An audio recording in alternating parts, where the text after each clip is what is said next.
evening, ladies and gentlemen. We are running a little bit late tonight.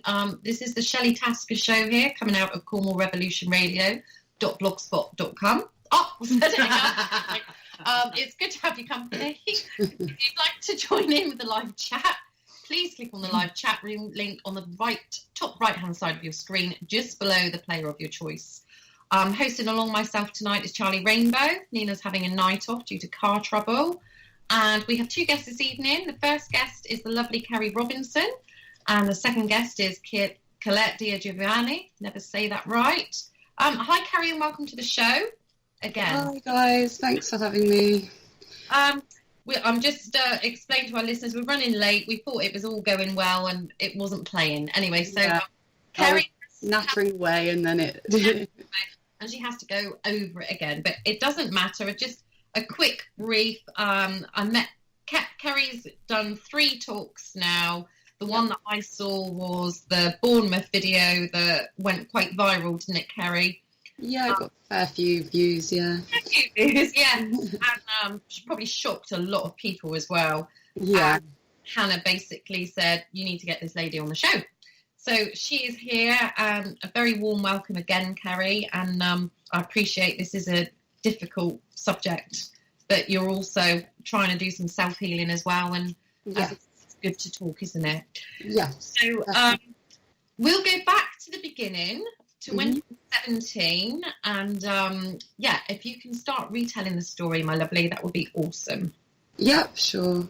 So I'll just take us back to when it started. I was 17, going through quite a rough time at home, and my, sort of the natural reaction to that was, sort of to escape, and I took any opportunity to go out and party, basically, and I was at this guy's house that I was seeing at the time, and we were just drinking, having a good time, and then later on that night, someone dropped round the house. I believe he was a drug dealer, and I had no way of getting home, as it was just in this random village. And I thought at first that the guy I was seeing and that this man were friends, but I believe now I realise their only relationship was through drugs, and I did get in the car. He did promise to drive me home. However, I didn't get all the way home before he pulled me into a field, offered me some drugs, which I believed to be something recreational, but it wasn't. It was some sort of tranquilizer date rape. My next memory is being frozen still, not really able to move or speak. And then, he did have his way with me, and he did rape me. And I remember him in my ear telling me all these grotesque words, and, about the way I looked and about who I am as a person.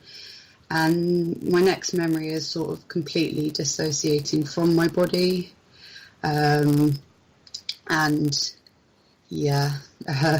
Next memory is just being dropped off at this random train station. And thankfully, I don't know how, I was in such a blur, but I managed to make it home.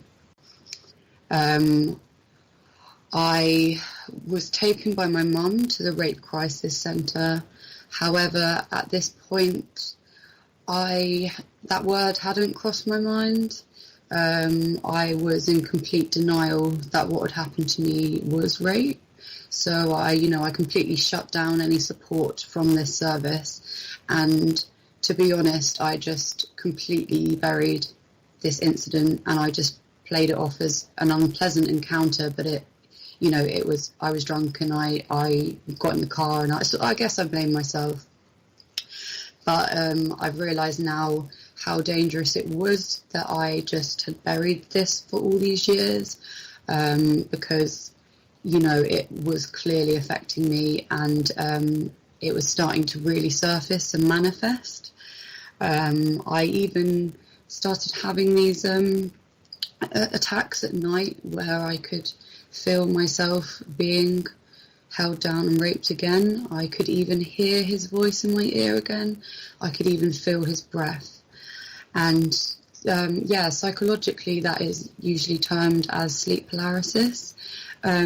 However, now I've sort of looked at things from a more spiritual side, and I completely deem these things as spiritual attacks now, and astral rape. So if people are interested, you can look into this, and there are people out there that are trained in sort of astral projecting their spirits and harassing people. It beats me how they do it, but it happens, and I experienced that for a couple of years.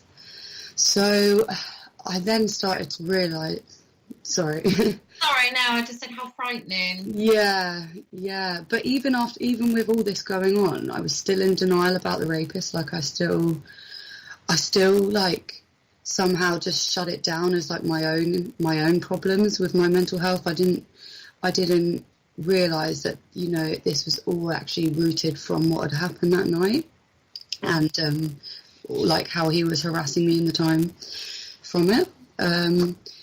But yeah, then I sort of had this period of time where I was really introspecting, and I almost had this like big awakening and realisation that what had happened to me was rape, and it had really been affecting me, and I just felt this huge urge to just speak out really honestly about what had happened to me. And that was quite recently. Right. Yeah. And so, sorry, such a sensitive subject, isn't it? Really. Yeah. And totally different. So what are you saying?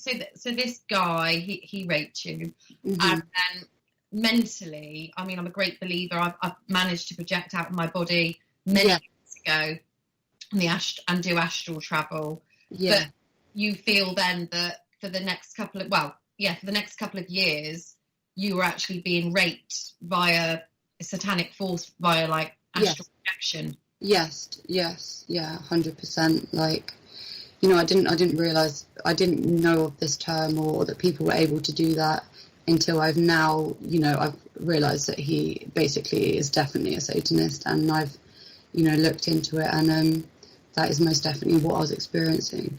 And I think, so basically, when I was 23, when I was in Brighton studying for my degree, I was also having all these realisations, and I made this very epic Facebook post in which I spoke about my experience of rape, and I spoke about how it had affected me, and I even went into detail about the fact that I disassociated from my body, and that I'd had these, I term them PTSD rape attacks, but I now know that they were like spiritual harassment, and I think that's another reason why they actually came after me and chose me as a target, is because I am the sort of person, I wasn't controlling this, but I am the sort of person that has always, since the rape actually, been able to leave my physical body.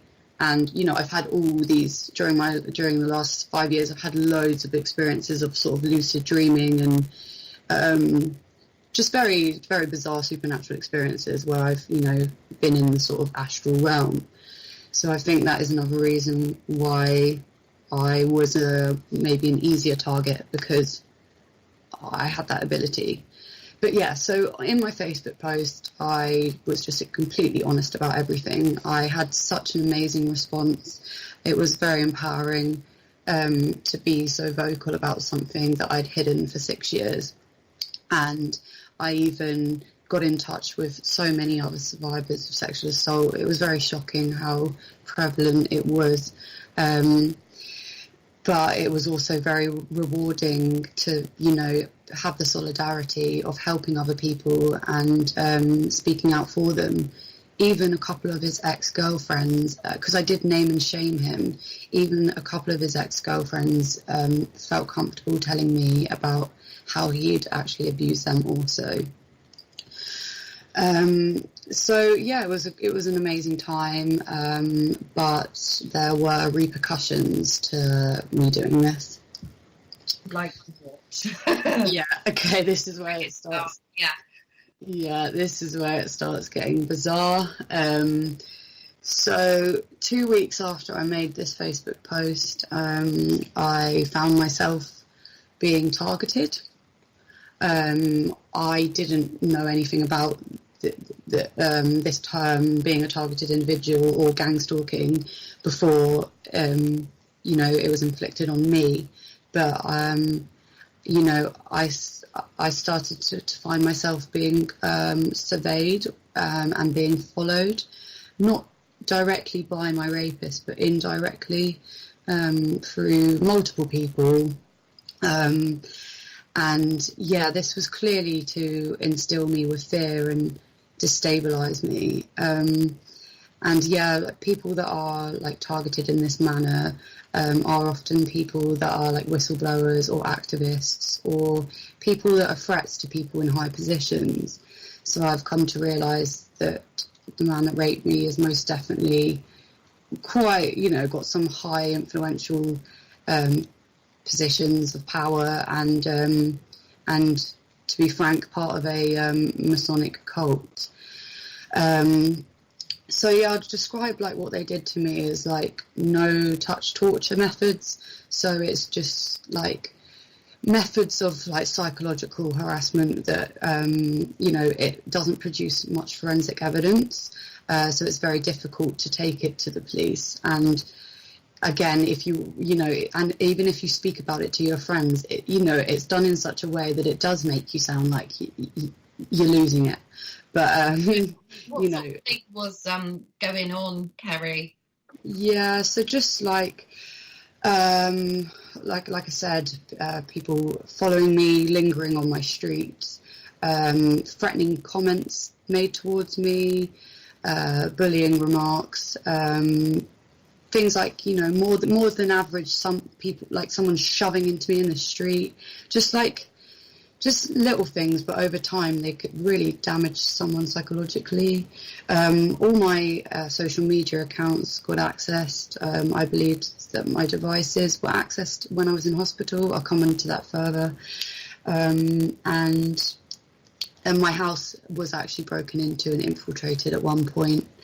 And yeah, I even received threatening things such as feces on my doorstep, which was very lovely. So yeah, just sort of as a whole, I'd describe it as like organised stalking and surveillance in order to drive someone to insanity or to make them out to look insane, or ultimately to drive them to incarceration or suicide. And I believe that was their goal with me. To stop you talking. Sorry? To stop you talking. Yes, yeah, exactly. Like it was to discredit me and to silence me. Because yeah, on one particular day, I just handed in my university dissertation, and I openly said how today is the day that I'm going to go to the police and report this rapist. But that was the day when shit just really went down. It was so, as it was like the end of term, there were lots of people partying, and my house in Brighton was sort of, it had a bit of a rep for being like a big party house, and that night in particular there were many people sort of in and out, people that I didn't know, and there were people deliberately there intimidating me. Is it like your accommodation for uni then, like an open house? Not an open house, I mean a house that's housing lots of people. Yes, it was. There were 6 of us. It was like a big house, very central, but it was, yeah, like I said, it was sort of a house where people, like, lots of people were staying all the time, in and out. Just a very active sort of student house. But yeah, this night, my close friends like went out into town, but given what was happening, I thought it would be safer for me to stay in. But it turned out it really was not safe in my house. I even, before this dark thing happened to me, like, I even had this, I can't explain it, but I had this inner knowing. I knew exactly what was going to happen to me. Like, I knew deep down, I knew I was in danger, and I knew that I was going to be made out to be like psychotic or suicidal. So, in a bit of a like manic, I went onto the street and I was shouting for help. But someone on my street actually like started shouting and threatening me with like death threats. So again, obviously, there were people that were, trying to drive me back into the house. So I had no choice but to be back in this house, in my house. And I did try with the police to report the stalking and to report the harassment. They were really, really dismissive. And I tried again later and I said, I'm in danger. But they ignored all of this, and they said that nothing can be done because no direct threats have been made, even though there had been threats such as feces on my doorstep and etc., etc. So I was pretty isolated, and my phone actually ended up going missing. And then out of nowhere, I started hallucinating, and I had the sensation of these sort of black shadows like coming onto me.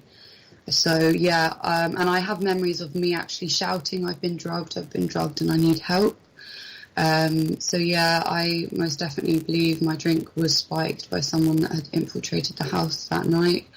And from my research now, I believe it's something like scopolamine or nightshade, which, not surprisingly, has been used for hundreds of years by these ancient, in witchcraft, basically, ancient cults.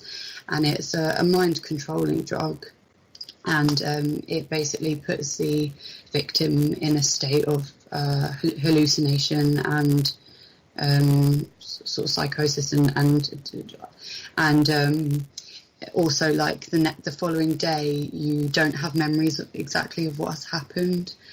And these are all things that I experienced. So I believed that, yeah, that drug was used on me. Oh, bless you. Yeah. You're all right. Yeah. I didn't mean to laugh then. That sounded awful. I didn't laugh. Anyway. No, don't worry. Yeah. It is all nuts.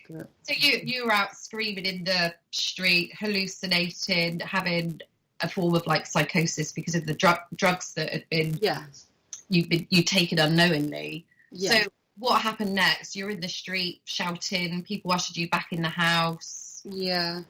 So I tried to like escape the situation, and then it is a complete like blackout after that. But my next memory is like, I think this comes next, I'm not sure, but it's waking up in some sort of vehicle, like, I don't know if it was some sort of air ambulance, but the person in the vehicle was not someone there to help me. It was someone, it wasn't anyone dressed in scrubs or anything like that. It was a very distinguishable looking man, and he threatened me. And I don't care if this makes me sound crazy, this is what he said to me. He genuinely said, your life is going to be made a loop.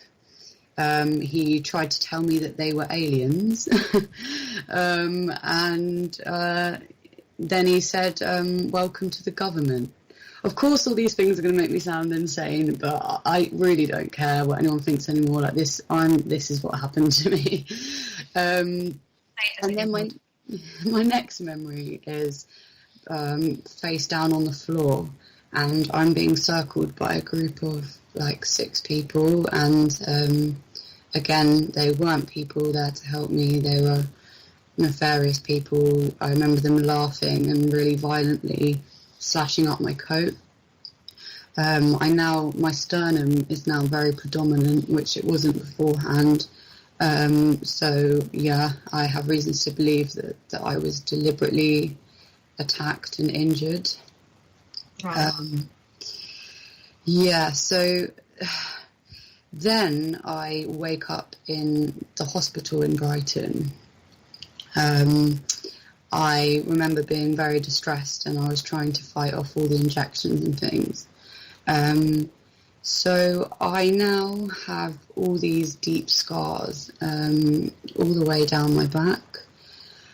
The hospital staff told me 5 days. They put me on like fentanyl or something for like 5 days. They wouldn't let me be conscious for so long, and then when I woke up, like, they completely left me in the dark about most things, and I didn't even know I had all these markings on my back until one nice nurse was like, "Do you want me to take a photo of your back?" And I was like, "Yeah." I mean, I've not seen it yet. And I was quite shocked to see such deep incisions all down my back. So I was told that these markings were because I had lower back surgery. And this backstory behind why I needed the lower back surgery was because they told me that night I had tried to kill myself. This is not my memory at all, and I was not suicidal in any way, shape or form. I was actually feeling despite all this bullshit going on, I was feeling the best I'd ever felt in years, because I'd actually been confronting this rape like head on. From my research now, these aren't typical scars that you would get from this type of surgery. This type of surgery is only at the bottom of my back. However, these scars are all up my spine. And so, yeah, I believe they are the markings of satanic ritual abuse, of some sort of bloodletting ritual. Well, I've seen the pictures. Yeah. So they're not going, they're not fading, they're just a permanent scar now. Yeah. Obviously they're better than they were, but these were very deep markings. Like, they went pretty ham on my back, and I have actually got it confirmed now by 2 people, professionals that have been uncovering satanic ritual abuse for decades, and they said within seconds that although they've not seen markings quite as bad as mine, that these are typical of a ritualistic type of act. I know from my own research now that these cults that do perform these rituals, they do tend to go for the blood of the spinal cord. This is because it's the most adrenalized area to get to extract blood. Who knows what they were doing with my blood, but they were most definitely harvesting it and doing some sort of voodoo ritual, and making some sort of blood pact or covenant to Satan, effectively. It doesn't matter what people believe, whether they believe in the devil or not. I've experienced this. There are people out there that do, to the extent that they do quite literally sacrifice victims, innocent victims. And it's also no surprise that this all happened to me on I found resources about the Satanic Ritual Abuse calendar. People can look this up on DuckDuckGo. I believe if you just type in Satanic Ritual Abuse calendar, it should come up. And yeah, I was like abducted, and the rituals were performed on me on the 25th of January, which is a high activity satanic day, specifically for blood abduction sacrifice for a female. So yeah, although it's horrific to be researching these things, it does give me a peace of mind that, you know, this is what happened to me, and it helps me deal with it now. I'm just what do you say to this? You know, I don't think for 1 minute you're making it up. Over the years, I've seen stuff on the internet about babies being part of rituals and stuff. We know it goes on. Yeah. Nobody's ever come forward before and said this has happened to me. So Yeah. would you say, like, the scars you've got on your back, is there a certain pattern to them? Yeah. Well, you know, I wouldn't know what these markings mean, but yeah, people have said it. You know, it does look like some sort of almost like Morse code or some sort of. I don't know. I feel like there's definitely some symbolism in it. Yeah. But yeah, I'm not too sure. You have no recollection of what they used or any part of that ritual? No, I believe, you know, I was on some sort of amnesic drug, or perhaps I could have even been under some sort of MK Ultra mind control or some sort of hypnosis. The only memories I do have is being in a dark underground tunnel. I do actually remember. I have these sort of brief memories of there actually being other victims there, of there being children. You know, I can't remember any faces. I just remember being in the presence of other victims. I remember vividly the sensation of my toes being next to candles, and I remember some sort of like chanting. But yeah, you know, I can't actually remember any of the pain or anything, thankfully. But yeah, strangely enough, this sounds absolutely wild, but what I believe happened was during those nights where I was alone in this horror ward in the hospital. I was in my own room in the high dependency unit for like a week, and when I was completely dosed up, I believe that I am aware that there are all these underground networks in these major cities. So I believe that they actually were taking me from this major hospital to a major site of satanic ritual abuse. God. Yeah. So, and I mean, had your parents been informed by this point at all? Had you had any contact with anybody outside, any friends? Yeah, so this is the thing. My parents weren't contacted hours until I'd already got to the hospital. The police as well weren't contacted. So, you know, this supposed suicide, the police weren't contacted until like 3 hours after I supposedly did try and kill myself. So there's a lot of time that's not been accounted for. And there was a lot of time, it seems, that they were desperately trying to keep any sort of friends and family from being around me or contacting me. But when they could, so this happened in Brighton, my parents were in Cambridge. So when they did find out, they did rush down to Brighton. And they were there with me when they could. But obviously, you know, they couldn't stay overnight in the room and stuff like that. And given money was quite tight at this time, they weren't really able to have the long stays in Brighton, but they did visit me when they could. Sure. Yeah. So how long was you in hospital for then, Kerri? Yeah, so I was in this ICU. I was in the high dependency unit for about 6 days, and I had the surgery. Surgery in commas, and then I was moved to the major trauma ward, and yeah, I was kept on this ward for like weeks, and you know, no one would ever tell me when I was being discharged. They completely left me in the dark about everything, and it's very obvious. Well, they did keep me in here until they got what they wanted.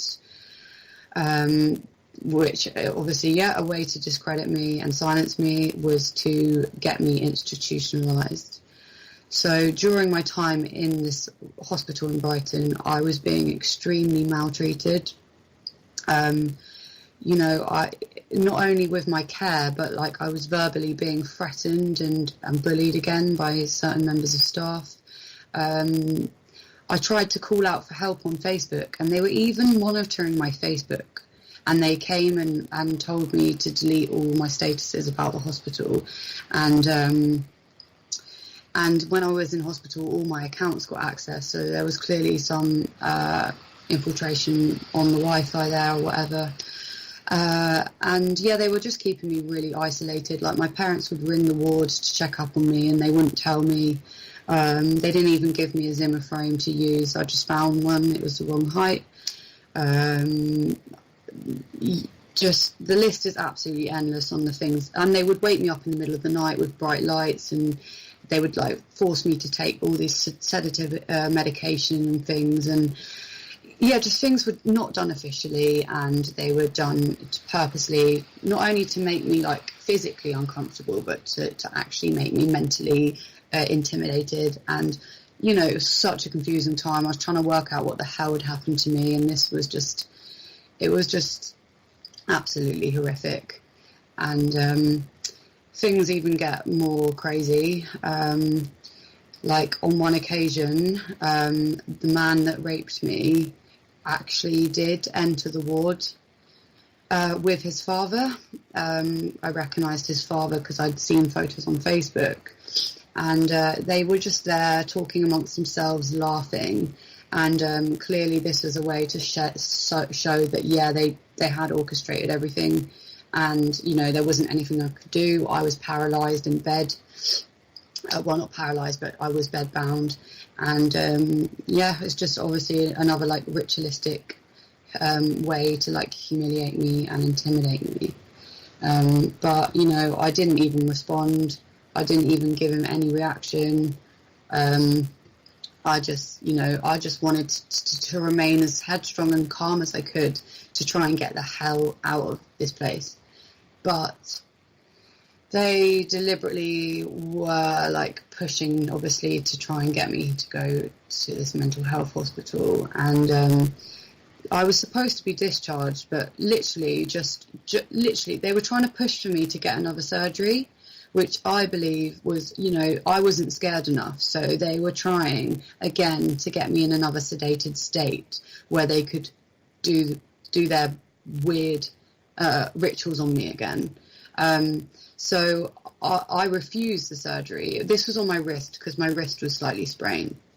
I refused the surgery, which was definitely the right decision. I've had absolutely no problems with it now. They wanted apparently to put like a huge length of metal in my wrist. And because I was a bit indecisive about getting the surgery, and because I was being bombarded about my personal information, and I didn't want to give it away given the circumstance and who was around me, they said, you're going to be detained. And that was it. I didn't resist. Next morning I was taken away to a mental health institute in Peterborough. And how far away is Peterborough from Brighton then? Pretty far, but the reason they sent me there apparently was so I could be closer to home, but it was still like an hour and a half drive from where I lived. And even like one of the psychologists they made me see afterwards said he has absolutely no idea why they sent me there. They told me they sent me there because there weren't spaces in the mental health hospital as close to me. So I had to go there. But yeah, when I got there, things were just an absolute circus show again. Like, my paperwork wasn't done correctly. They spelled my name wrong. My door to my bedroom wouldn't close. So I was forced to sleep with it wide open every night. And like bullying from patients and staff continued. Such comments were made like, oh, look at you, you're a real stunt girl with your injuries and things like that. And yeah, just things, weren't right there again. And they kept saying I would be able to leave soon. But before that could happen, I needed to see a consultant. But every single time I was supposed to see a consultant, they would suddenly be on leave or off sick. So, yeah, I was deliberately kept here for about 6 days. And then this woman came, and I overheard the conversation, and I think she was there to actually help me. And she was saying how disorganised everything was, and things weren't done officially. And it's just all of a sudden, I was sent to that mental health hospital that was closer to my house. So I suddenly got sent there, and after just one night, I finally got to see this consultant. So this whole time I was being held here without an assessment. So I don't know if that's even like not legal, but I don't know. I don't even know if that's right. But finally they gave me an assessment and they said I could leave. And thankfully I returned back home to my family house in Cambridge. And was that this January? Yeah. So, the incident happened in January. The status was in December. The stalking was in December. The incident happened in January. And then I was sort of kept in this horrible hospital and mental health care until, March time. And then, returned back home.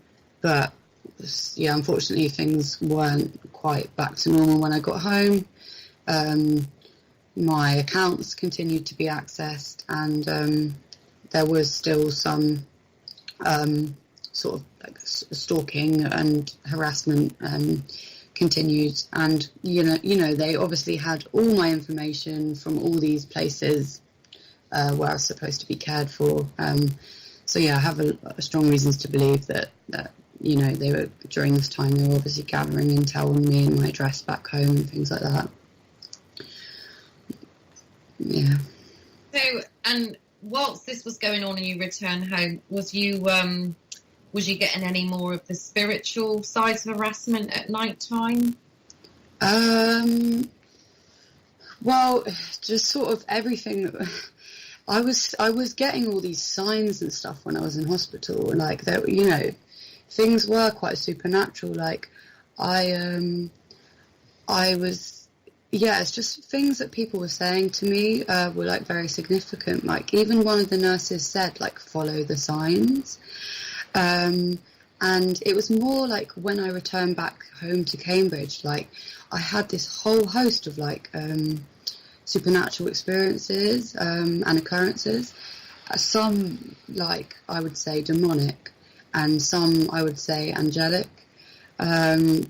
So like the demonic thing, I know it sounds nuts, but like I like, for example, I went to the shop late at night, like a chip shop, and I was leaving the shop, and like on the condensation on the window was like a satanic pentagram. So I was experiencing like all these sort of satanic symbols were following me, and I even had the sense of my rapist speaking through me, basically threatening again to kidnap me, and basically indirectly telling me that they were going to come after me again and that I was going to be a human sacrifice. But thankfully and miraculously, I also had like all these amazing signs of encouragement. Like I was just walking into town, and this bus came past me, and it really drew my attention. And there was this huge advertisement on the side for like a film or something, saying silence is not enough.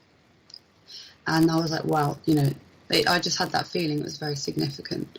And then there was another bus with an advertisement. I'm not too sure what it was, but it said try praying on it. And then when I returned back home, there was this like beautiful smell of flowers, and I was on my laptop, and this is a complete miracle, but I was having a random conversation with a friend on Facebook, and he said, like, you should take up a hobby. And I just randomly, jokingly said, maybe I'll take up fencing. And I kid you not, out of nowhere, this advert for like skincare comes up on my laptop screen, and it's a woman fencing, which I now realise was representative of like the spiritual armour of God. And the words brave, resilient and strong flashed up before my eyes. And then just like that, it went, and I've tried to find it since, and it doesn't exist. I know this is all like no, crazy, I believe in signs, definitely. Yeah, things happen, and it's like, oh yeah, and yeah. what you're thinking. I think you owe it back to yourself as well. When I've had some pretty good signs. I think the last week, little telltale signs of things. But yeah, anyway, it's not happening. It's you, my lovely. So yeah, you have these signs. Be brave, and so what happened next? Yeah, so I was just all these signs of encouragement around me, like the word resilient just kept popping up, and I was, and you know, I was a complete atheist before all of this. I hadn't even like really tapped into like the spirituality side of things, but my whole perception on life just completely changed. I was like, wow, you know, these aren't coincidences. This is a higher power. This is something calling me. This is something screaming at me and warning me that I need to like start speaking about my experience and protecting me. I felt the protection around me as well. And so I sort of, through a series of coincidences, I stumbled across this website. And again, it sounds crazy, but it was basically alien resistance, and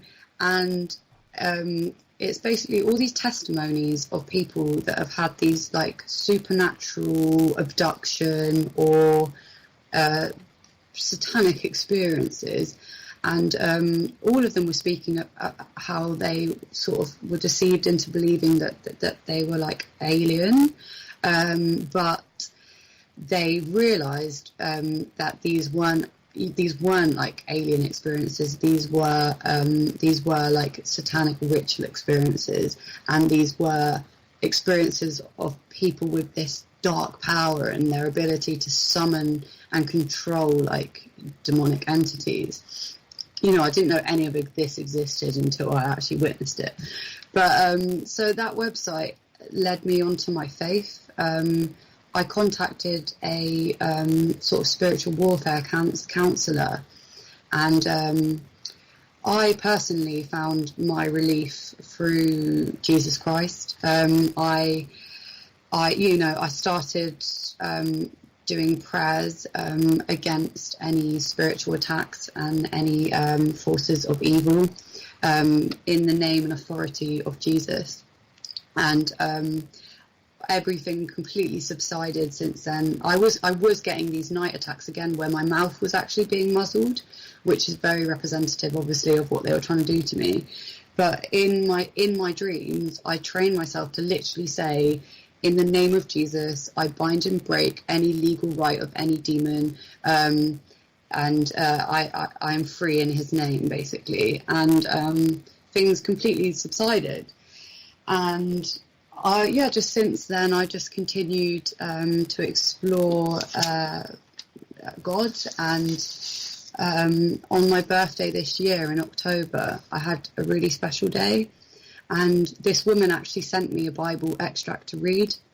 And it just happened to be Ephesians chapter 6, verse 10 to 20, which happened to be the date that day, my birthday, the 6th of October in 2020.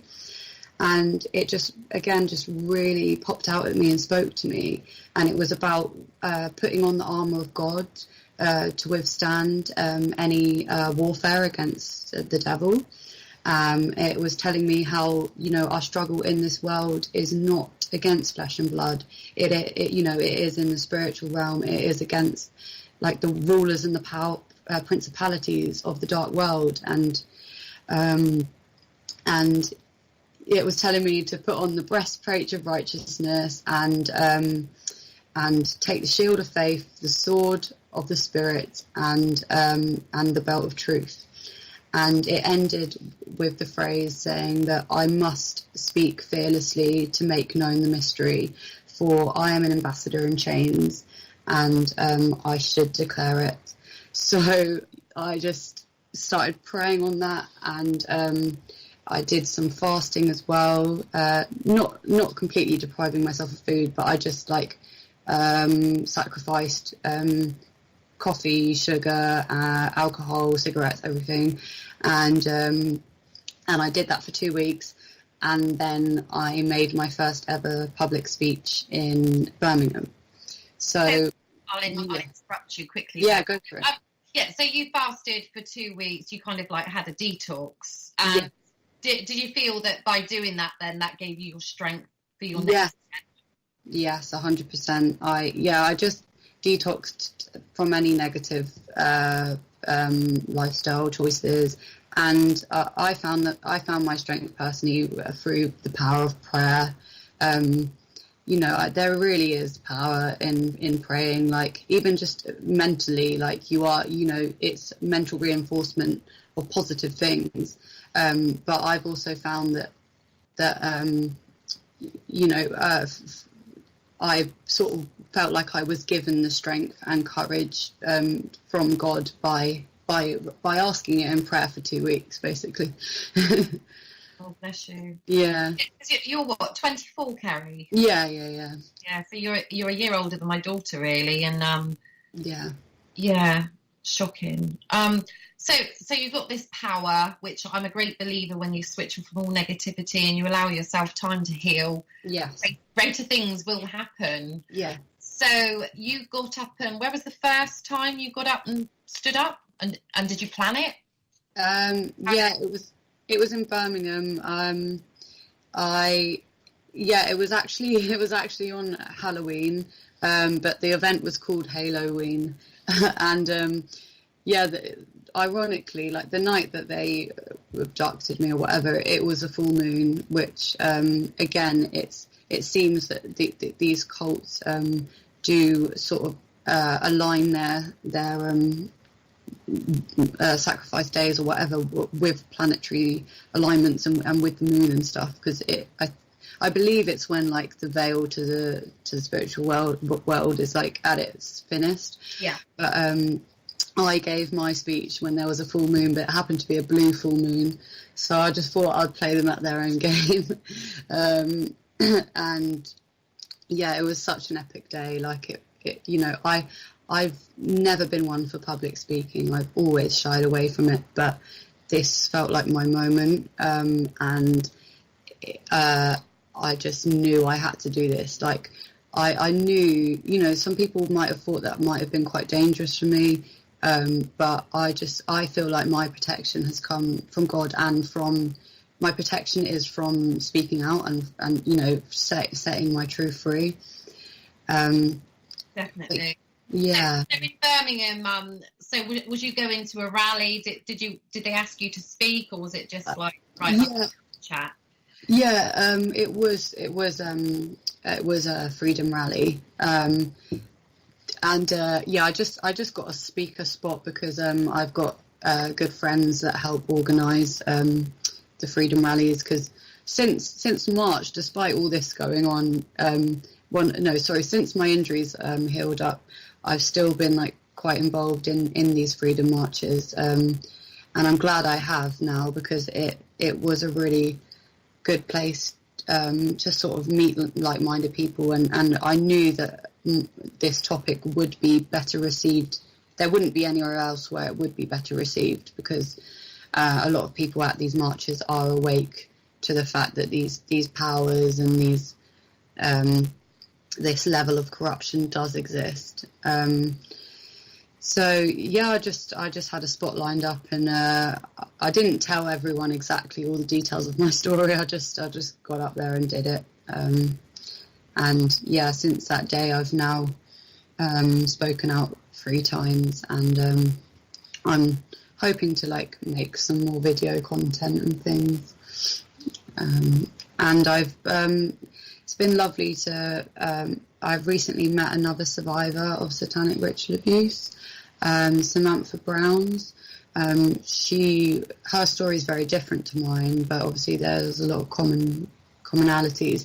But she was young as well, and she was groomed and human trafficked, and exploited for sex, and then she was actually satanically abused by the man that was pimping her out. But again, it's just amazing. I think we were divinely guided to meet, and it's just inspiring to hear her story as well, and it's just hopeful to be working with someone else and just show people that we're just average girls that have just wound up with very dodgy people through no fault of our own. But I hope, to use my story for good, and not only sort of to glorify my faith in it, but also, just a harsh reality check that these cults do exist. They do penetrate deeply into our society. They do influence, huge organisations, civilians. In my case, the bloody police and hospital and psychiatric ward, there were definitely people in there that were complicit to what was going on. And I just think, this sort of occurrences is the underbelly of our society, and it is the power structures that really exist. And, it explains why I think it's 112,000 children go missing in the UK a year. Yeah, we know it's going on. Yeah. I'm hoping that more people like yourself are going to speak up, because you're the first person I've ever seen speak up about something like this. Yeah, I've never heard this from anyone. No, I was going to say, Charlie, you're very quiet. Yeah, usually. Did you want to ask anything? Oh, basically, when you're going through the stuff that you're going through and the isolation and stuff like that, yeah. What for you what was getting you through it? Because obviously it's when you're isolated and the things that are happening to you are all connected, but I'm presuming if you said it to anyone, it would be like, oh, well, that's just someone saying something to you and that's somebody else saying something to you. Yeah. So, yeah, it was very difficult because, I tried to confide, even in my parents, but I think, as they're my parents, they just want they do just want what's best for me, but they were just sort of brushing it off as like, oh, Kerri, these things happen, so they were kind of in denial, and they still don't understand this sort of abuse. They know I was raped, and they know that I experienced maltreatment at the hospital and stuff, but they refuse to even connect those dots, let alone, all these bizarre things that were happening to me in a short space of time. But yeah, I didn't tell anyone. I did start coping again with just going out and getting pissed and forgetting about, trying to forget about what had happened. But when I stumbled across my faith, across that woman that led me to my faith, that's when I just started to just regain my focus and just actually, start to actually find myself even at peace.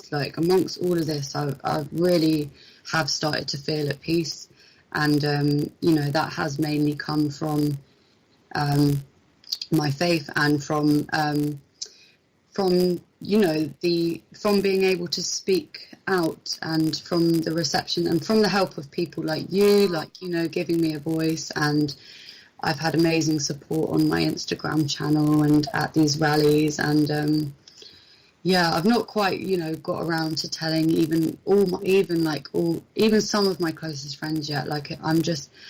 I felt more comfortable sort of speaking initially just at these rallies where people have some knowledge already of this stuff.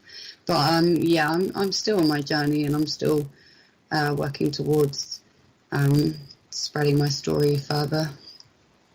Well, you're doing an amazing job, Kerri.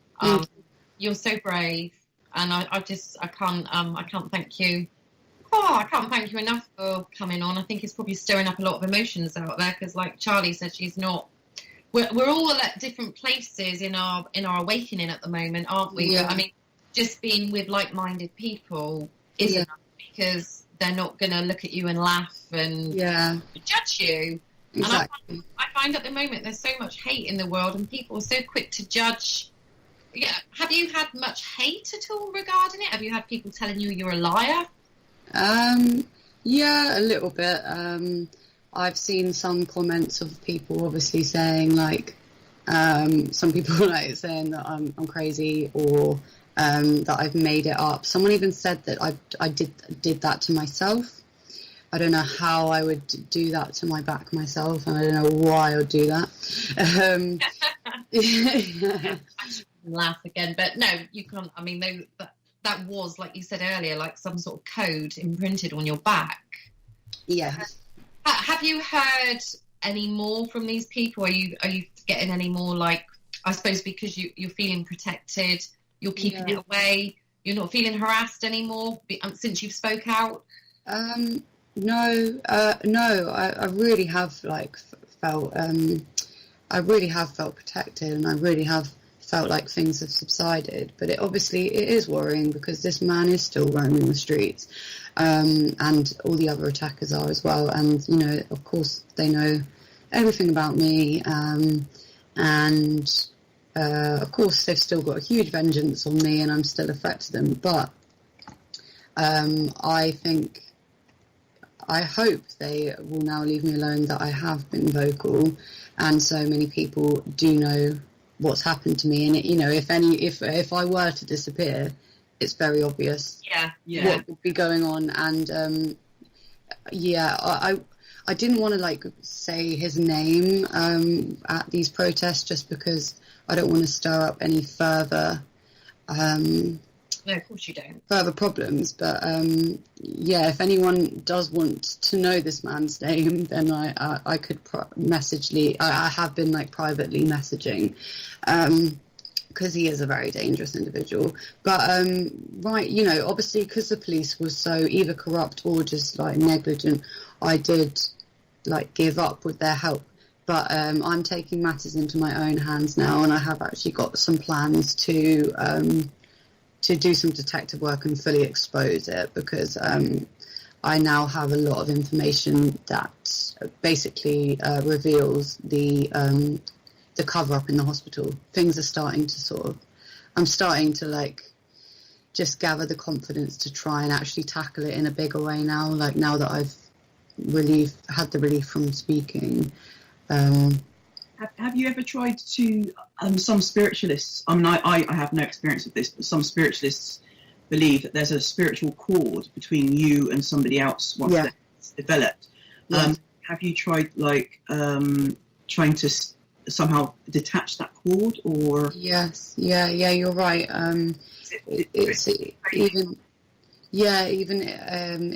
Christianity recognises that as well. There can be a soul tie between, particularly between me and my rapist. The rapist, I'm sure there was a soul tie, particularly as he was harassing my spirit in the spiritual realm as well. But I have been working on that, and I have been basically breaking that tie through prayer and through fasting, and I've had a spiritual advice on that, on how to do it. So it's hard to know whether it's. I think it has, because I felt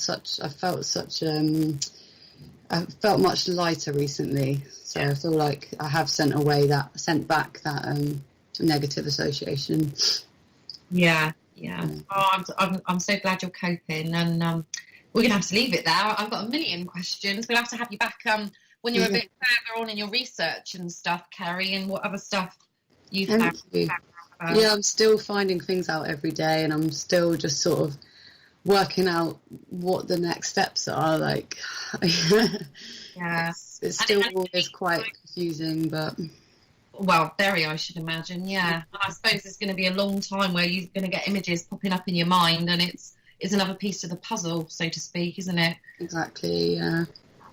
Well, we're going to have to say goodbye now, Kerri, because I've got the next guest due on and we're running a bit late. But can I just say thank you so much again. What a brave, courageous young woman. Oh, thank you. And I really appreciate you guys reaching out. You know, my daughter is your age, well, a year younger, and to go through something like that but be so spiritually awake as well, it's the spiritual awakening is the blessing that's come from it.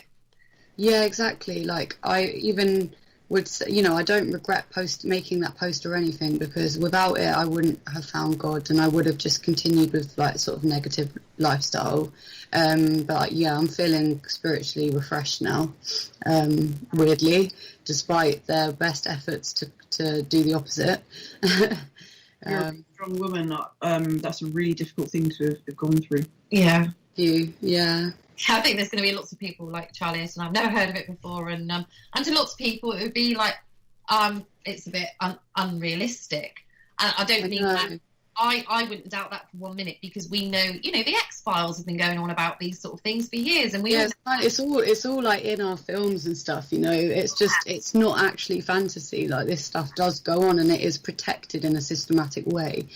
But of course it's extraordinary, and of course I can't expect everyone to fully grasp my story. But I do believe that those people that are awake and they know what's going on in the world, they know the world isn't a nice place, and these things, they are happening now, and you've got to do your bit, because this is still going on. Yeah.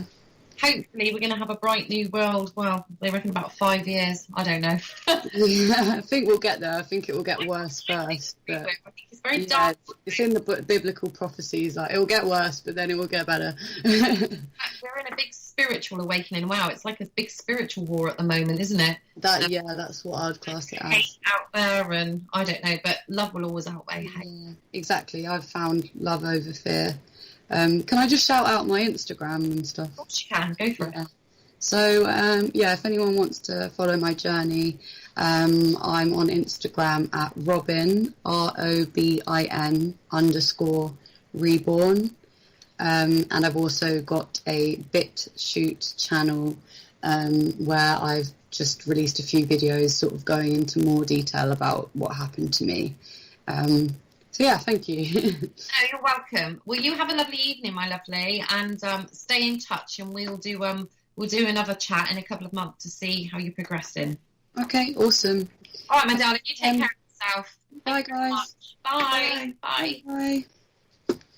Right, guys, we're just going to go and have a quick 2-minute break. You can go and get a quick cup of tea or what have you, quick toilet break, and we'll be back in 2 minutes with the awesome Colette.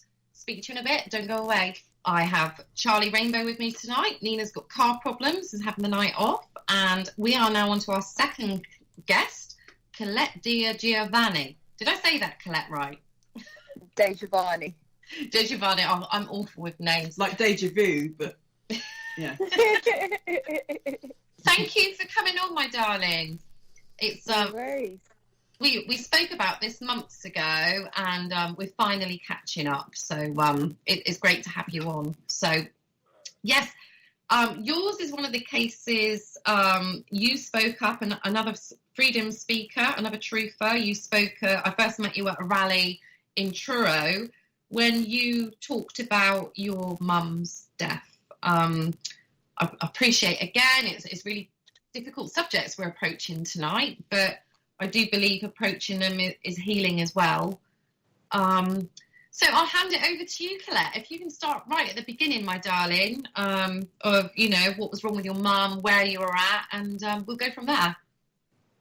Yeah, I think this is a difficult one because it's very personal, very upsetting. But I feel like people need to have awareness of what's been going on in the background, and you know, I've been doing my own research for a long time, and I've never been one to force my worldview onto other people. But with what has gone down and what I've seen happen with my own mum, I think I'm kind of not fearing speaking out with people, because I think people really need to wake up to what's been going on. And yeah, so spoke to my mum on Sunday night. She was fine.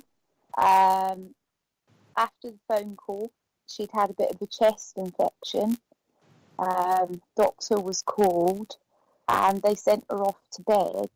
She actually had what seemed like a chest infection because, if you ever have a cold or something and you've been lying down overnight, you get the phlegm builds up in your chest and you get a bit coughy. Yeah. So she'd had that when she'd been laying flat on her back. She was coughing up a lot of phlegm. So it was not at all a dry cough. And how, sorry to interrupt, Colette, how old was your mum and what was her health before this? Was she normally a healthy woman? So she was 74. She did have multiple sclerosis, but what had gone on was she had Alzheimer's, and she hadn't been taking her meds and stuff. So she was taken into a care home 3 years ago. They said that she needed 24-hour care. I wanted to bring her to Cornwall with me, but she'd lived her whole life in Scotland, and she just really didn't want to leave Cornwall. And I'd done stuff like, gone up and taken her on holiday and stuff. But the last time I took her away was about a year and a half ago, and she actually started getting quite upset because she'd have a lovely time in the daytime, but on the night time, all her routine had changed. So, they were kind of like, well, it's probably best if you come up just to take her out for the day now. And we were due to go up and see her at the Easter holidays, and then all this craziness happened. So anyway, I spoke to her on the Sunday. She was fine. I did have power of attorney because my mum was classed as not having mental capacity to make her own medical decisions and handle finances, etc. And all her payments from the Department of Work and Pensions came through to me. So about 2 weeks before she passed away, I received a letter from the home asking me to renege my power of attorney. So they said so they could deal with her benefit stuff more efficiently rather than having to go through me. So I was in talks with her social worker about that. As I said, spoke to her on that Sunday. She was fine and received what seemed like a general email late Wednesday night saying, there's a concern about your mum's health. Can you give us a ring? Phoned them up on the Thursday and they told me that she'd been put on end-of-life medication and that a priest had been called the day before and she'd been read the last rites. So I was really in shock, and I asked if they'd filled out a do not resuscitate form, which they had done. So I phoned up friends that I knew that worked in a care home and asked if this was the proper protocol, being that I had power of attorney and I had been notified before this was done. And they told me to phone the Quality Care Commission. So I phoned the Quality Care Commission. They were closed because it was a weekend. So my next course of action was to phone the police and say, my mum had what sounded like a chest infection. She hasn't been tested for COVID, so she has nothing to say that she actually has COVID, but she's been put on end-of-life medication. She hasn't even been seen by a doctor. She's just had the syringe driver fitted by a district nurse. How can I intervene? The police told me categorically, this is a civil matter. We can't deal with this. Have you tried social services? So I then phoned social services and reported what was going on. They phoned up the home. The home then backtracked and said that they hadn't filled out a do not resuscitate form. And they said that they had tried to contact me, but they couldn't reach me, which was a lie because, my phone had not received any calls from them. They hadn't mentioned anything via email, just a message the night before they'd rang me. So social services basically investigated as far as making a phone call and saying, yep, they're saying there's no DNR form in place. So, I phoned them back. I was insisting that she see a doctor. They told me that wasn't possible. I was insisting that, can I come and see her? They said no, because of COVID, you're not allowed in. So I then asked to speak to her GP. So I got through to her GP and I asked for everything that was on her medical notes to be read out to me. As I spoke to the doctor on the phone, I took complete notes of everything that had been said. They had said that she sounded like she had a chest infection and, she had a chest full of phlegm, which is essentially not a dry cough. And again, they said, oh, well, maybe if she picks up a bit, we can do something. And I was like, but she's not going to pick up.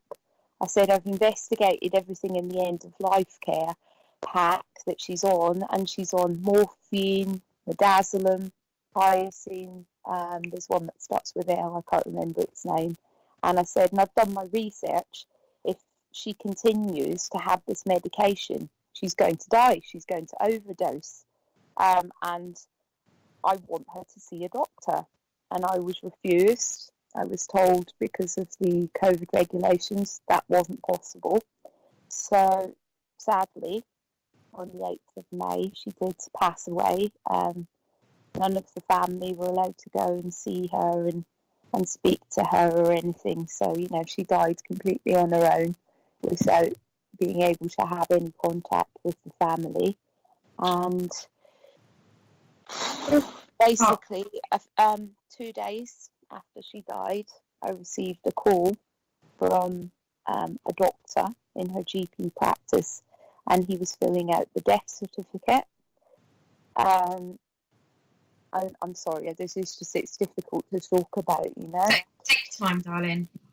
So I spoke to this doctor, and he asked me what conditions my mum had been suffering from. And I said, well, why are you calling me to ask me this? And, he explained that he'd never seen my mum, hadn't been to visit her, and he hadn't really had time to look through all of her medical notes. So I said that she'd been suffering from dementia and multiple sclerosis. So he put the cause of death as COVID, MS, and dementia, without having ever seen her or even having had read her medical notes. So I got really upset with him on the phone. And I was like, I want answers. Nobody is telling me who is responsible for this guideline that has been put in place. I've phoned social services, I've phoned police, I've phoned the Quality Care Commission. Nobody would help. Nobody, would even let me take her out of the home to go to a hospital, to go to a COVID hub. And he said, oh no, that wouldn't be allowed. And I said, well, why wouldn't it? And he said, do you want the truth? And I said, yeah, I do. And he said, because the government guidelines are we are not to send anybody over the age of 65 into the COVID hubs. And I said, what do you mean? And he said, we're being told anybody over 65 to leave them at home and basically neglect them because they're too much of a risk to let into the COVID hubs. And, we're being told anybody who's got slight symptoms in the care home that we can sign off the packs for them to go on the end of life care without having had seen them or anything. So, and he told me that the home that she was in had no qualified medical staff working there whatsoever. It wasn't a nursing home. And so he said the district nurse went out and fitted the syringe drivers, and then they had care home staff phoning them up constantly saying, what do we do with this? How do we add more? Like, what do we do if this happens? No training there whatsoever. And they were having a district nurse go in every few days. I'm aware there was at least 9 or 10 people from my mum's home that died because of a newsletter that was sent out, but I don't know official numbers because they wouldn't tell me. And yeah, so I got into a chat with him and I was like, so who are you saying is responsible for this? And he said, the government. And I said, but you took a Hippocratic oath to protect life, and you're telling me you're going to refuse treatment to people who have this virus who are over 65, and that you're going to sign away somebody's life, and I've got a book on statutes at home, and whilst I was going through all this, I'd looked up the Human Rights Act of 1998, gone through it with a fine-tooth comb.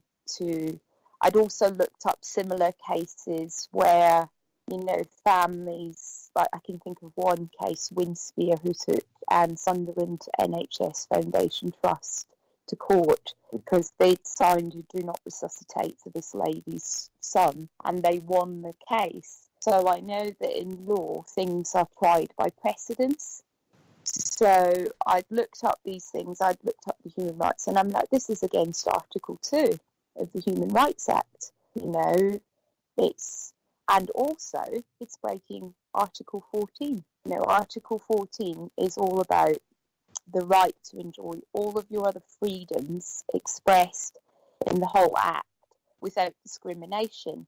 If we're going to set an age cap at which we're not going to treat people, i.e. we're not going to give them their rights, that is discrimination.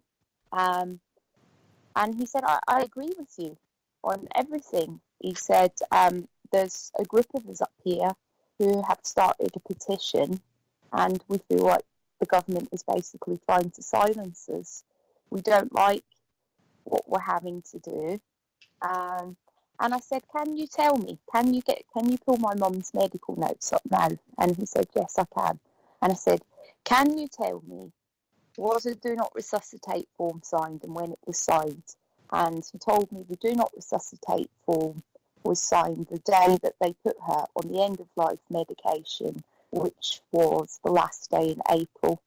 So when social services had phoned up the home, they basically lied, said that do not resuscitate form hadn't been filled out, but in fact that was a lie because it was filled out on the day that they put her on the end of life medication.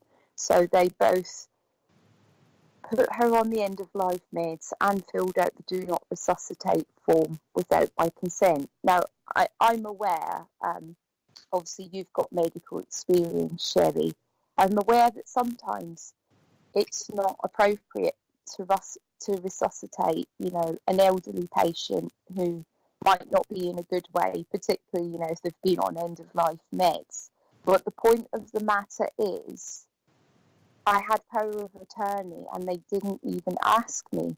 They didn't ask or even consult me about basically putting her to death, nor resuscitating her if she stopped breathing, and I just fundamentally think that's wrong. I've seen that other cases have been tried in the UK and they have. So I didn't like the fact that even though I'd done my research and I could prove that in law what was going on here was wrong, I was poo-pooed by everybody and it was allowed to continue. So I've written a really long report. I took notes throughout the whole process every day when I was phoning the home, who said what was administered when. And it really upset me as well because the district nurse who came in said that my mum had really, really bad bed sores, and she had said that she absolutely must be put on an airflow mattress, and she said to the home, you must purchase one. She must be put on an airflow mattress to make her comfortable. And then I was told by the home, because I spoke to the district nurse, I found out who she was and I spoke to her, and she had informed me that's, in her medical opinion, what she had instructed them to do. And when I spoke to the home about this, they said, oh no, we're not going to do that because it would be too much to move her now and she would be uncomfortable. So we're moving her every couple of hours.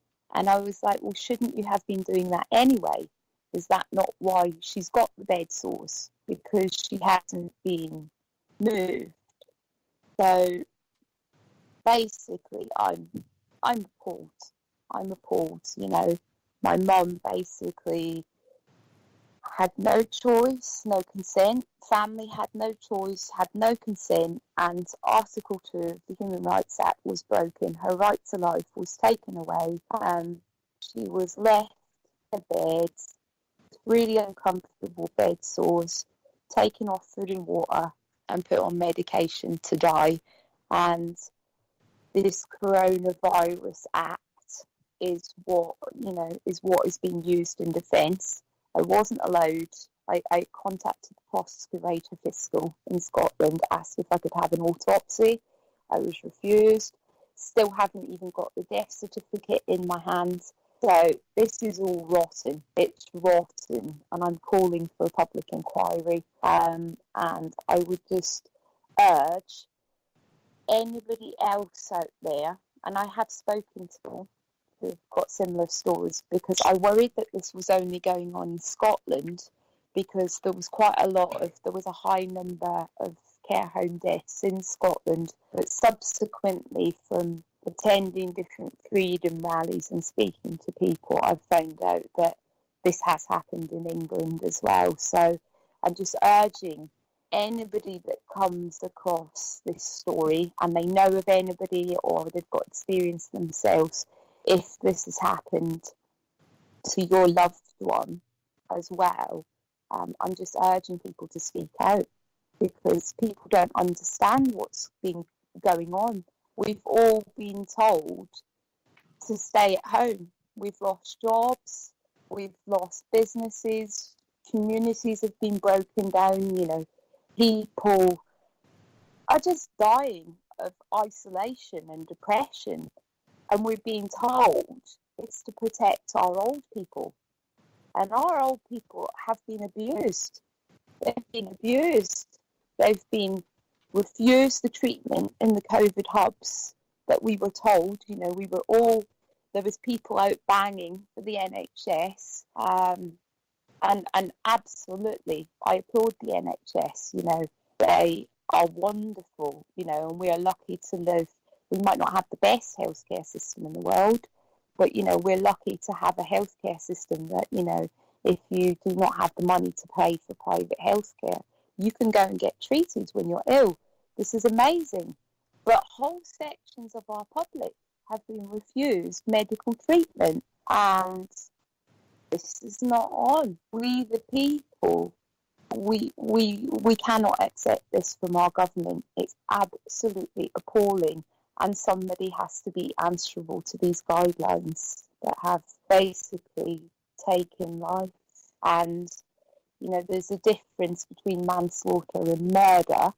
And with murder, it's premeditated. And I cannot see that these actions were anything other than premeditated. If you order a mass lot of end-of-life care packs and you send them out to old folks' homes, and you tell medical professionals who have taken a Hippocratic oath to protect life to refuse treatment to people over 65 and to sign away people's life without even being tested or having seen a doctor. I'm sorry, but it's premeditated murder.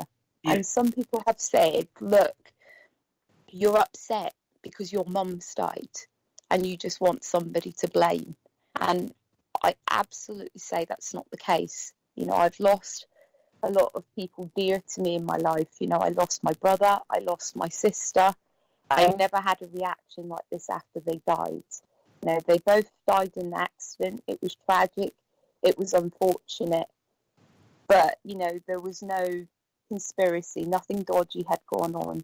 I'm calling for a public inquest. If my mum had just caught a virus and passed away in a care home, that would be really sad. If I hadn't been able to see her again, that would be really sad. But my mum was stripped of all her dignity and all her rights, and she was murdered. And I'm going to, as uncomfortable as this is for me to speak about, I am going to keep speaking about it, and I am going to keep following it through, because I want justice for her and justice for the other people who this has happened to, and for the families who are left in the aftermath of this, because this is not okay. No, it's not. Sorry, Charlie. Was you And gonna say? yeah, when we try to warn people that there's a depopulation plan going on, apparently we're all crazy. You know, I mean, these experiences, it's just not you; it's other people as well, isn't it? So a lot of people are coming forward saying these things, and yet we're crazy for thinking there's a depopulation plan. It's a massive cull. Mm. My neighbour down the road, sadly, she lost her mum, and I would like to talk more to her about it, really, but I appreciate, again, it's a really sensitive subject, but her mum was healthy and well and got very poorly, and she went into hospital, and she was over 65, and she died, and it was a massive shock because she went in with something that wasn't, I don't know exactly what was wrong, but it wasn't deemed a life or death situation. But working in the hospitals, I have the experience that if somebody, when somebody comes in and they're able in mind, obviously the power of attorney, like you said, is passed on to her relatives. And I remember being with a man one day saying he's got the difficult chat to have to his children to discuss whether he should be on the do not resuscitate list. And in a hospital, every morning when you're debriefed about every patient that you're looking after in that ward, it will give their name, their age, a brief diagnosis of what's wrong with them, and then it will always have the status for resuscitation or do not resuscitate. That was a regular thing. So I think this probably happened. We know it happened. There were a lot more deaths in the care homes than in the hospitals. Because I presume as well, you've got doctors and nurses in the hospitals, but at the care homes, you haven't got the doctors and nurses. So who the hell put your mum on an end of life, what do you want to call it? Program. I was told that it was a district nurse who came in from the hospital, and I believe that she did the rounds and went round and fitted syringe drivers to obviously various patients, and then would come back to check on them sort of every 3 or 4 days. But in between that time, it was the care home staff. And there was one lady, her name was Lorna, and she blatantly lied. Because I'd phoned social services, and she was very shirty and very annoyed with me that I'd called social services. And she said, well, we didn't fill out the DNR form. And I said, but you told me quite categorically that had taken place, that had been filled out.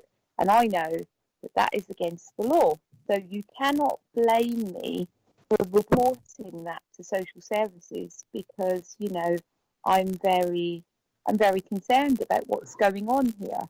And, I was asking about my mum's condition, and she basically turned around to me and said, look, your mum is on end-of-life meds. She is not going to get better. Get that into your head.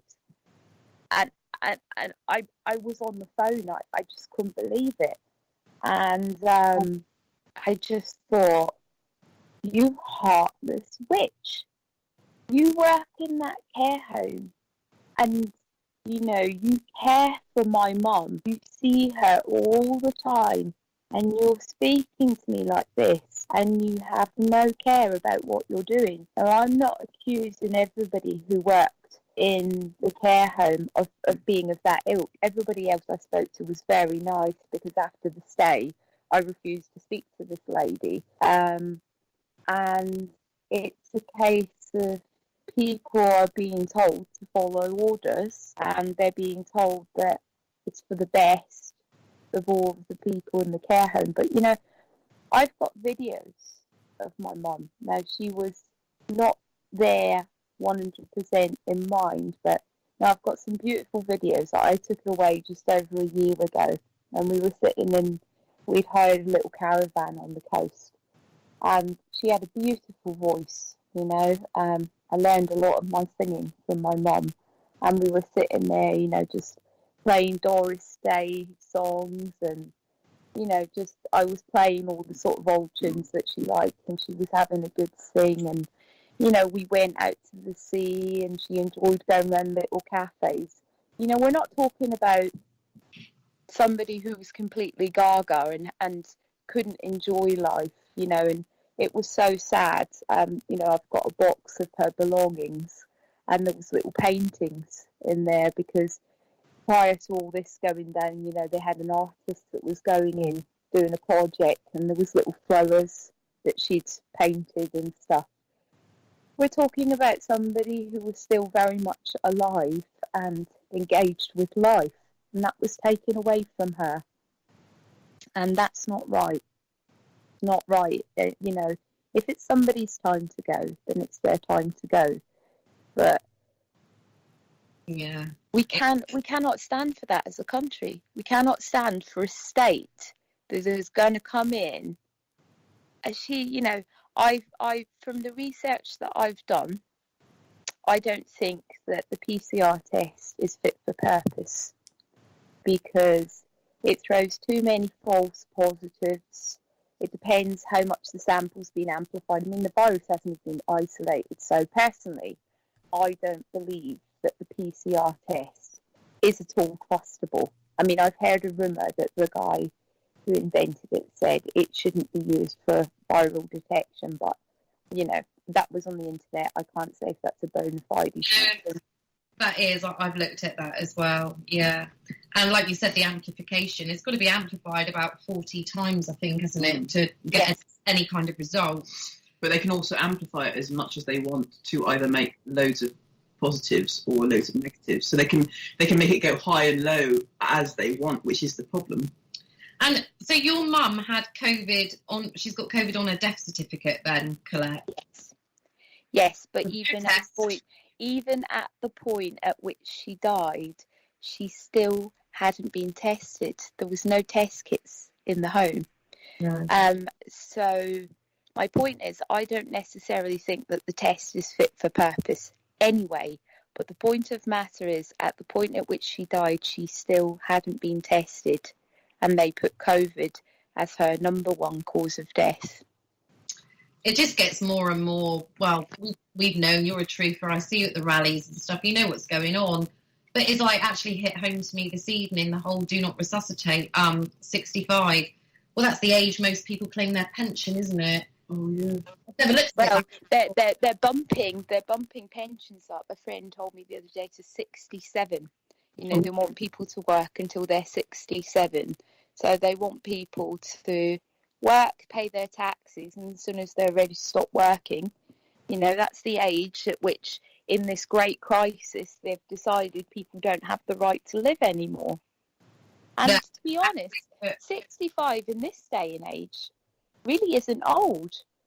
You know, I've got friends that are well older than that, and they're touring the world. You know, they're going around Europe doing tours and, you know, doing amazing things in their life. It's not any sort of age in this day and age to be, you know, condemning people to not having medical treatment. Absolutely. I mean, my nan was 96 today. Wow. Yeah, and she's bright as a button. She's, you know, she's still managing to do everything for herself. Yeah, she's amazing. But I think they say 82 is the average lifespan of a person. I don't know where I got that. That comes to mind. But yeah. Yes, I've heard that too. Yeah. I was listening to a report. It was actually somebody discussing a scientific report that had been done, and they were trying to examine how lockdowns would impact on people's mortality rate.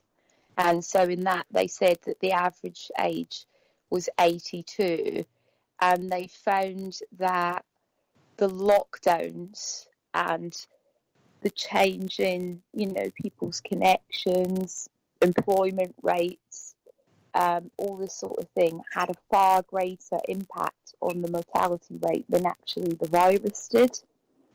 Yeah. Which is frightening, because we're going to see the implications of that for years to come, sadly. Yeah, very sad. There's a lot of stuff to come out. Yeah, most definitely. So where are you taking this now then, Colette? I mean, how did the funeral go and stuff? I'm presuming it was a maximum of 10 people. Five. Five? And well, this brings me on to what we're doing on Saturday. I just feel for so many people who were not able to go and pay respects to their family and their loved ones. We had family from all over the place and stuff. And,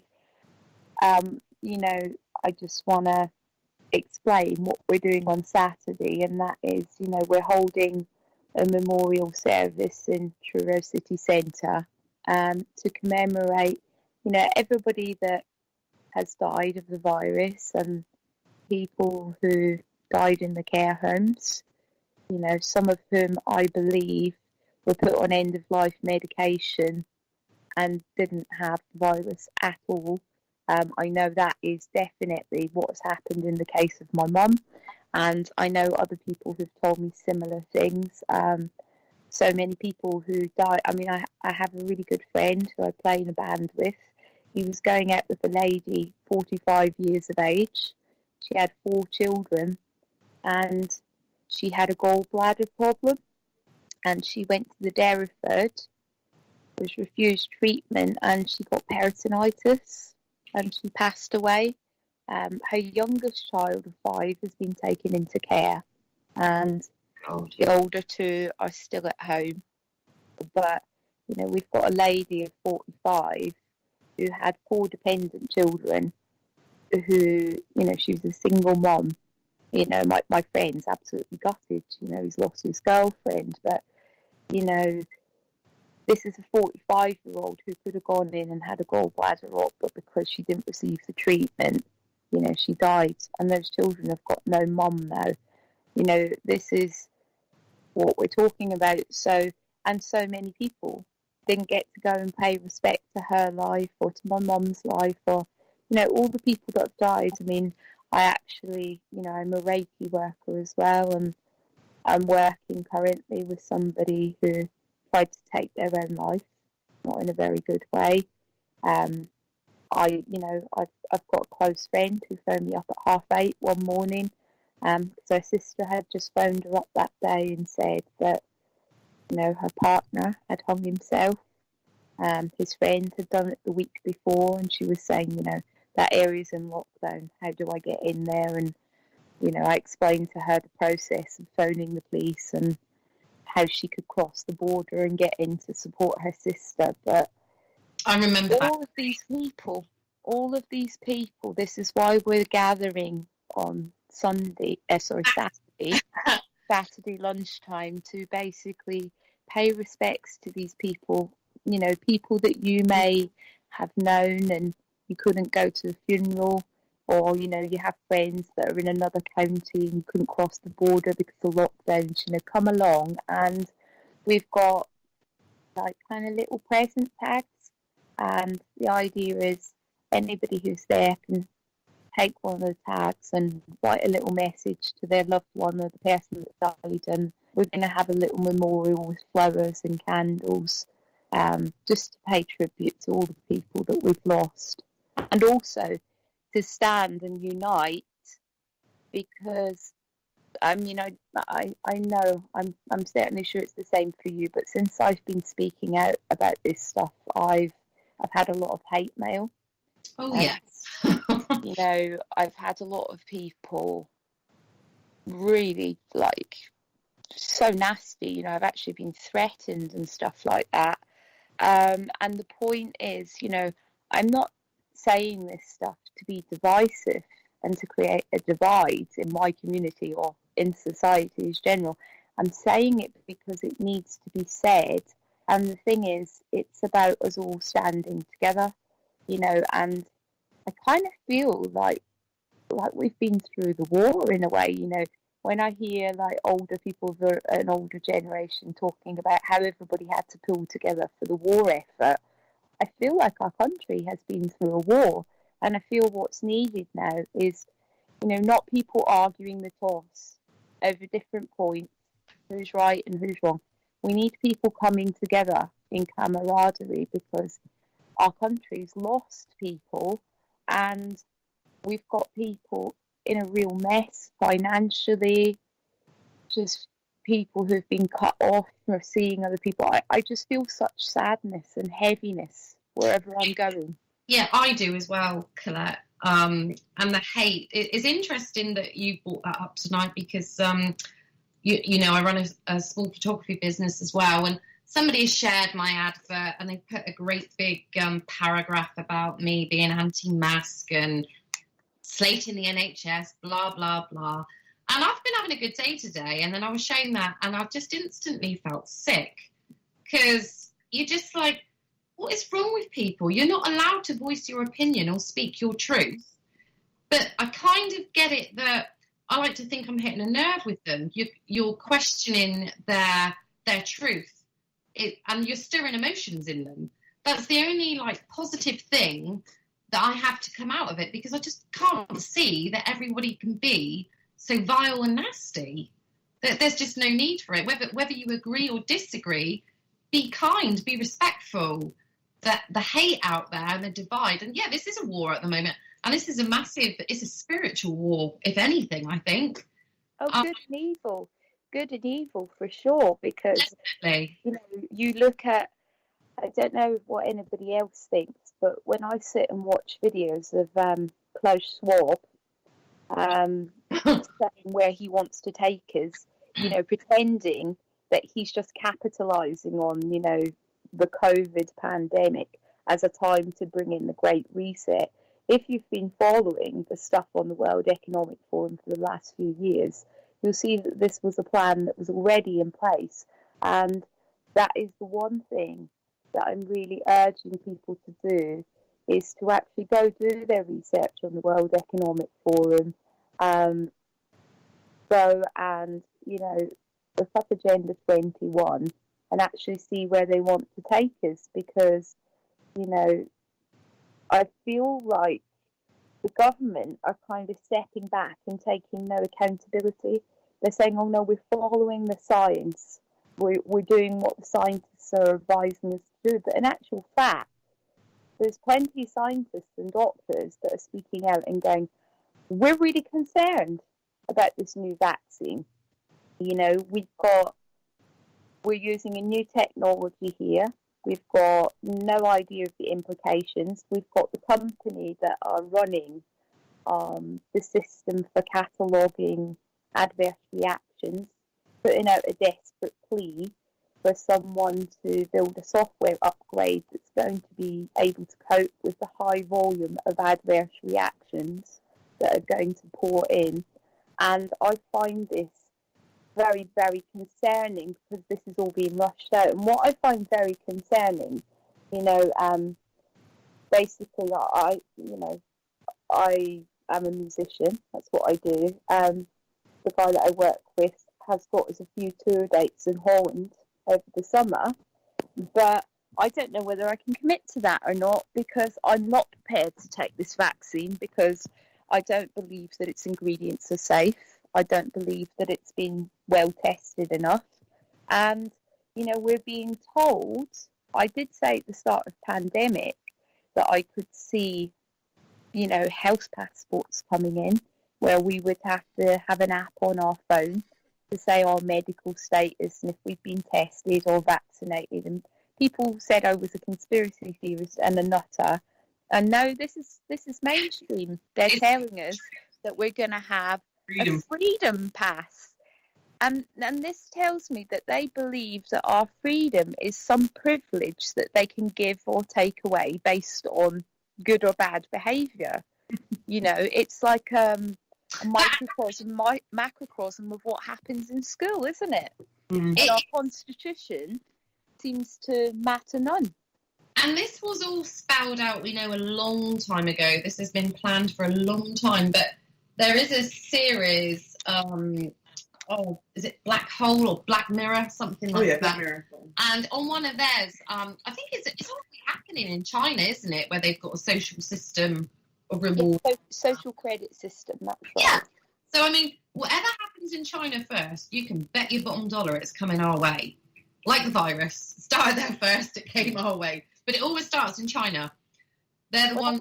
I found it interesting that America pulled the plug on the 5G rollout was China, on the basis that they said that Huawei was spying on us. Now, you know, as we've had whistleblowers like Edward Snowden, for example, who's whistleblown on the CIA and quite categorically provided evidence that, you know, America is spying on everybody, I think there really has been massive safety leaks to China, and I am very concerned because it seems to have been a plan for a long time. I mean, that all our industry has gone out there, and there's been this interdependence created. I mean, like in Britain, we used to make everything, in places like Birmingham and up north, everything was made here, and yet everything has got shipped out to China, where they, have no respect for life, pay people appalling wages in their factories and stuff, and it really is not a society that we want to follow in any way, shape, or form, because there is no respect for life there, and it is communism, and they've been practicing this social crediting system in lots of different provinces in China for a couple of years, testing the boundaries on what would work. And they've got a system now where it's like a naming shaming thing. So if, say for example, somebody is caught jaywalking, their picture, because of their phone, they're tracked, and their picture can flash up on the billboards. This person, name, details, has done this.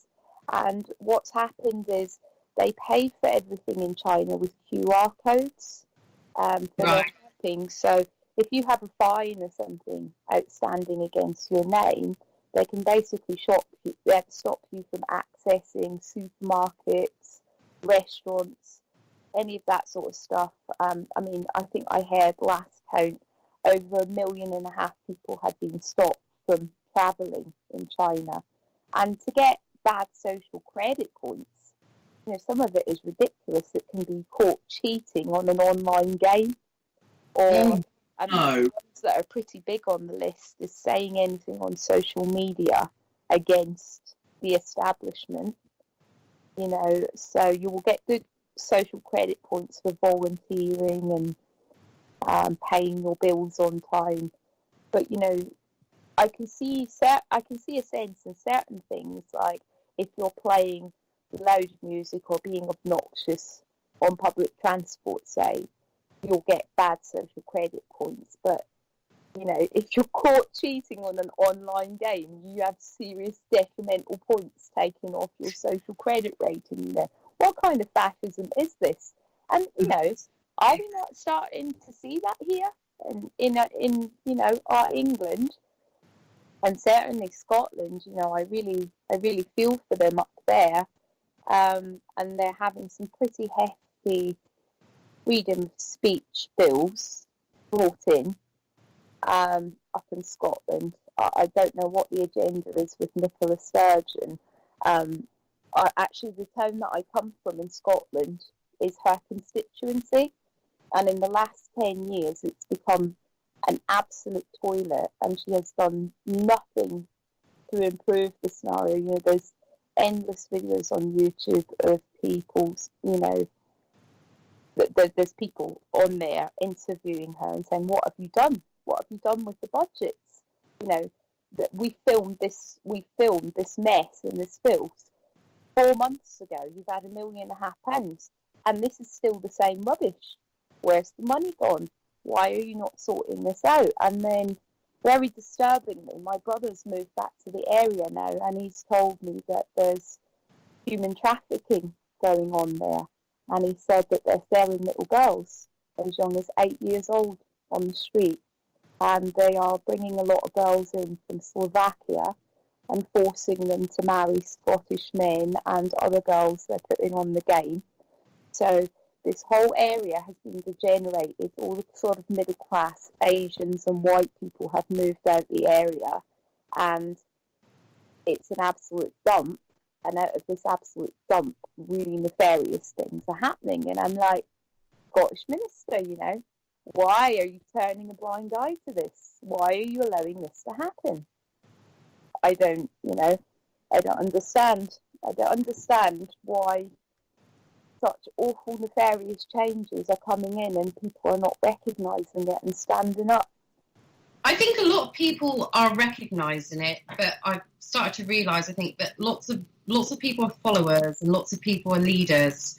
The followers, they're happy to sit at home and let everybody else get out there and do it. Whether they agree or not, they just want to keep their heads down. They just can't see the future. They're just swallowing in what that TV's told them and doing what they're told and just obeying, because they just have so much trust in the government. And the amount of fear that was impacted on people, we all know with psychology that if you're put in a place of fear, you would just about do anything. So, you know, the bubbles, the mask wearing, the restrictions, people just so obey, don't they? Well, the thing is, sorry to interrupt. I mean, all of the talks that you put on, you went out of your way to make sure that people social distanced. You even went to the point of drawing chalk marks on the pavement, little bubbles, to keep people separate and socially distanced. You know, you were doing that with everything that you'd put on. And I say you, like the whole team, Joe, Hannah, everybody, Charlie. And last gathering we had, you know, we hadn't seen anything like what's going on in London, here in Cornwall. And, you know, we all know that as a county in Cornwall, when incidents break out, it's difficult to get a police presence. You know, I've got friends in Helston who had a family relative murdered, and it wasn't properly investigated because they said they just didn't have enough police. You know, I got broken into in Padstow. Someone kicked my front door in, and I literally had to put like a wardrobe behind the door and sit behind the door. And I had to sit there and wait for like an hour and 20 minutes for the police to arrive. And yet, we all went into outside the cathedral in Truro to hear somebody speak and give us a positive, inspiring message and inform us with the truth. And we were descended upon, weren't we, with police from everywhere. And I just couldn't believe the violence. We were all peaceful protesters. And you know, the flack that I got from that, you know, believe it or not, people actually said to me, we all know, and I love it when people say that, where they speak for everybody. You know, I actually had people say to me, we all know that the government is corrupt and incompetent, but gathering together in a crowd and shouting when we're in a pandemic is not going to help anybody. And I said, you know, hang on, we were peaceful. We gathered to hear a talk, and we ended up being gathered together as a group because we were encircled by police who crushed us against a wall. You know, that's why we ended up all together as a group like that. Yeah. And, you know, and as anybody who's come to, you know, your previous protests, we were all socially distanced before. And, you know, Article 10 and 11 of the Human Rights Act says, you know, that we have the right to do this. We have the right to freedom of assembly, you know, so if we completely take that away from people, we're not giving people the ability to call into question. And my response to the person who said, we all know the government is corrupt and incompetent was, well, that's akin to a rabbit in headlights. You see the car coming at you, you know it's going to hit you, and you just freeze. So you know your government is corrupt and incompetent, and you're just going to sit at home and obey what they're telling you to do. We know we've seen this before, and we know what happens. And the precedence was set. You know, this is why we have the Nuremberg Code. And I would say to people, you don't follow orders when they're evil, you know. It's just You have to use your own moral compass about what is right and what is wrong. And when you have a state that has no respect for our Human Rights Convention and is abusing us in this way, like, somebody has to be prepared to say, no, this is not right. We're going to stand up for our rights. Definitely. And we'll end on that, Colette. Thank you for a wonderful interview and chat. And I do hope that you get some healing, as well as the joy of marching with like-minded people on Saturday. I think, we aimed it to be not shocking, but we wanted it to appear... Thought-provoking is the right word. We wanted it to be that, and it's certainly going to be that, but it's also going to be very sad. We usually come to these rallies and we're all like, yay, we're all together, we're all part of it. There is going to be an element of that, but there is also going to be an element for everybody there of what they've lost. And, it was your idea, the whole, funeral march, and it's awesome. And I know you're a great singer and artist. And I was just wondering, what's the chance that you've got that song that you wrote on hand? I wondered if you might like to read it out and sing it. Well, I can read out the lyrics for now. It's half done because, as you know, I broke my coccyx last week, so I haven't been able to sit for long periods. But the words are: "This country we mourn for the ones that are gone, respecting the lives that they led. We stand here today, united and free, and remember the ones who are dead." And we're going to have a little chorus that's going to come in between these verses. And the next verse is: "Their dignity flown in the care homes alone, the government guidelines so cruel, kept from families of love, orders from above, they were sentenced to die on their own. Treatment refused, neglected, abused, a system that ordered en masse, returning away. We stand here today, calling people to now find their hearts. Our people have died, but while we're alive, we will always preserve our freedom." Beautiful, absolutely beautiful. And I think that song's going to go places, Colette. So I haven't even heard the music side of it yet, but when you read it out the other night to me and Hannah and Joe, it was like, oh, I had hair stand up on my end. Hair stand.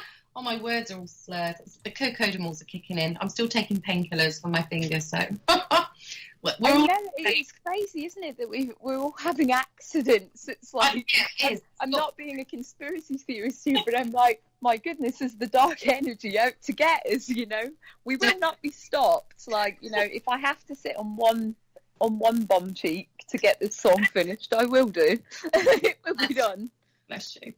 Well, thank you very much for coming on, and I'll quick plug in a moment. So for those of you that don't know, Saturday, 1:30, we're meeting on Lemon Key for a peaceful march, and Colette there's going to be a loop recording of Colette's song with some recordings of David Icke and Lance Murdoch. It's going to be played on a loop. We're not bringing whistles, we're not bringing megaphones. It is a peaceful march to respect those that we have lost. But our naughty way is obviously to impose the David Icke freedom speeches and Lance Murdoch's. So it's got a bit of a twist to it, but it's going to be happy, but it's going to be sad, and I think it's going to be amazing. I truly do. I'm looking forward to it, and that sounds awful as well, but it's the next step in our fight and what we do. Let Cornwall Live bloody film this, because I already know from a certain woman sat next to me that they want video footage. Let them bloody show this, and I think we're going to have a massive turnout, to be honest with you, because we can advertise and we can protest again without any implications. So roll on Saturday, and the week after that, Charlie's got some sort of Christmas thing going on in Penzance, haven't you? Sorry, yeah. Martha the Marshal. Yeah, it's the 12th. It's Saturday, the 12th of December at 1 p.m. And we're basically, because they cancelled our light switch on celebration So I decided that it's my town and it's my community and that it shouldn't be cancelled. So we're gonna celebrate Christmas. I'm not having our town being able to have it. So a bit of a festive thing going on. Yeah, we're going to keep in groups of 6, play their game. I don't think you have to now with the new rules. Yeah. It's tier 1 as well. So tier 1. I always say tier. Don't worry. You know what I always say at the start of this radio show? I can't say .com. I just can't. Anyway, Colette. Oh, sorry. It's by the Davy statue in Penzance. Sorry. Yeah. Sorry. 12th of December. Yeah. So look on Martha the Marshal's page. Oh, so beautiful! That's on Eclipse Day. How auspicious. Yes. And I mean, actually, this Saturday is supposed to be a big solar event, Colette. When Howard was on last week, he was saying that this is a big time in astrological signs and stuff, big events. And I was like, well, should we really go ahead with it? And I think a lot of that's to do with America and what's going on over there. Anyway, a whole different subject. We're rabbiting on. We're going to finish with our usual verse and sing out. So you can stick your New World Order up your arse, okay? On the count of 3. 1, 2, 3. You can stick your New World Order up your arse. You can stick your New World Order up your arse. You can stick your New World Order. Stick your New World Order. Stick your New World Order up your ass. Singing we are the 99%. Singing we are the 99%. Singing we are the 90. We are the 90. We are the 99%. Woo! Oh, Colette. I just love you how to harmonise it. Love it. I'll see you on Saturday. That was interesting because you were at a different timing. We were. It just goes Thanks, guys. With time scale in between, doesn't it? Thank you, my darling. See you Saturday. See you soon, everybody.